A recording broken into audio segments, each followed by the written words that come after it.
அடுத்ததாக பார்க்க போகிற கணக்கு 7ஆம் வகுப்புக்குரிய கணக்கு 3ஆம் பருவம் 10, 100 மற்றும் 1000ஆல் வகுக்கிற முறையில் இப்போ 1000ஆல் வகுக்கிற முறையை நம்ம பார்க்க போகிறோம். 51.7 வகுத்தல் 1000னு கொடுத்துருக்காங்க. இப்போ இதை எப்படி செய்ய போகிறோம் அப்படின்னு பார்த்தீங்கன்னா 2 மெத்தடில் நம்ம படிக்க போகிறோம். 51.7 இதை முழு எண்ணாக மாற்றும் பொழுது 10ஆல் வகுக்கிறோம். ஏன்னா 10ல் 1ல் புள்ளிக்கு அப்புறம் இருக்குது. இப்போ 10ஆல் வகுத்தோம்னா இது முழு எண்ணாக மாற்றப்படும். இன்ட்டு 1/1000. இது அடுத்து நம்ம என்ன செய்யறோம், அந்த 517 அப்படியே போட்டுக்கிறோம்.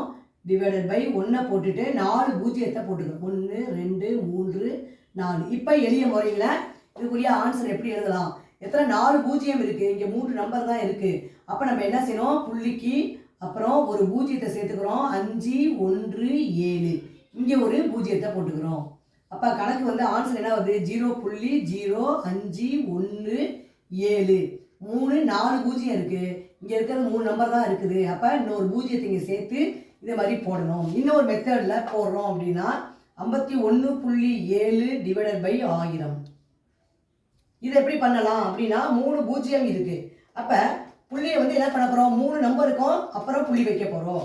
அப்படி பார்த்தீங்கன்னா இந்த 7 அப்படியே போட்டுக்கிறேன், இந்த 1 5 போட்டுக்கிறேன். இப்போ 3 பூஜ்ஜியம் இருக்குது, அதனால் 3 புள்ளிக்கு அந்தாண்ட 3 ஸ்தானம் இருக்கணும். அப்போ என்ன வரும், இங்கே ஒரு 0 சேர்த்துட்டு புள்ளி 0. அப்போ ஆன்சர் 0.0517. இந்த மெத்தட்லையும் போடலாம், இந்த மெத்தட்லையும் எளிதாக போடலாம். புரிஞ்சுங்களா?